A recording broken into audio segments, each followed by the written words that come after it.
Are you serious, George? Are you really asking me this now? He nodded. He said he could not stay here if she stayed, and that he needed a real home. George took his keys and said, "Think about it. I need your answer soon." Then he left. The door closed behind him. I sat at the table. My mind felt empty. If I chose George, my mother would be alone.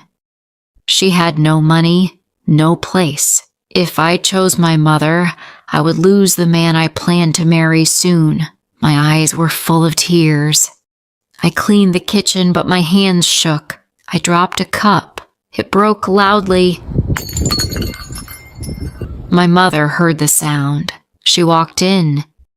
She said, "Sydney, are you okay?" I tried to smile. I said, "I am fine, Mother," but my voice sounded weak. My mother looked at me. She said, "It is about George, isn't it?" I nodded slowly. I said, "George wants you to leave the house." My mother stayed quiet. Her eyes looked sad. She finally said, "If this is what you want, I can go, Sydney." Her words hurt my heart. I said, "No, I do not want you to leave." My mother said, "You have a future with George. He is going to be your husband." I shook my head, but my mother said nothing. She just looked tired. Later, I called my friend. When she answered, she said, "Sydney, your voice sounds scared. What is happening?" I told her everything. The fight, the choice, the fear inside my chest. She said, "Sydney, love does not ask you to choose like that." I said, "But I love George. He is my fiancé. We plan our future." My friend said, "Future with who? The man he is or the man you think he is? Talk to your mother. She knows something." My mother sat alone in the living room. She said, "I packed a few things, Sydney. I do not want more problems here." I said, "No, Mom, do not pack anything yet." My mother looked at me sadly. She said, "I only want you to be safe and happy." I said, "Mother, what do you mean? Is there something you are not telling me?" She said, "Not now. It is not the right time." My heart beat fast. "Mother, please, I need to know what is happening." She stood up and said, "Soon, Sydney, I promise you, soon." That night I could not sleep. My heart felt heavy. I wanted to talk to my mother, but I was afraid. The next morning, I went to my mother's room. I said, "Mother, please sit. We need to talk again." She said, "Sydney, some things are dangerous to say right now. I will tell you when it is safe." Safe? Why did we need safety in our own home? Before I could ask more, we heard a knock. It was our neighbor, Mr. Wilson. He said, "George left early this morning. He looked angry." My mother and I looked at each other. I thanked him. He left. My mother closed the door behind him. She said, "Sydney, please, do not talk to the neighbors about George right now." I asked again, "Mother, what are you hiding?" She said, "I am not hiding from you.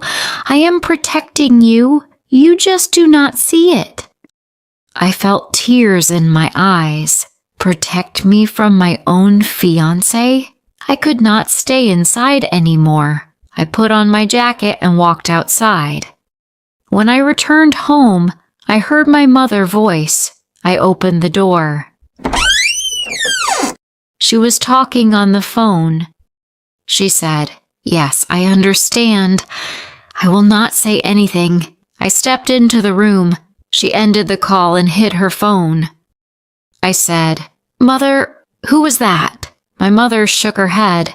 She said, Sydney, please. I will tell you soon. Not today. I felt hurt.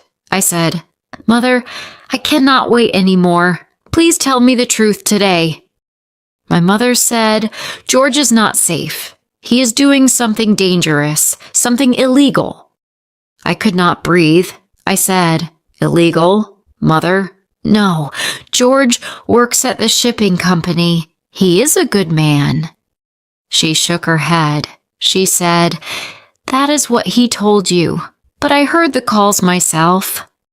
She walked to her closet and pulled out a brown envelope.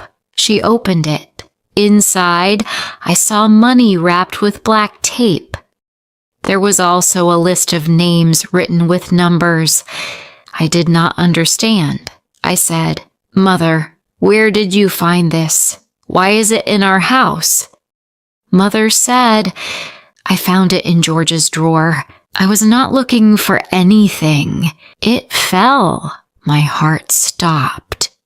She continued, That night, George talked on the phone about fast delivery.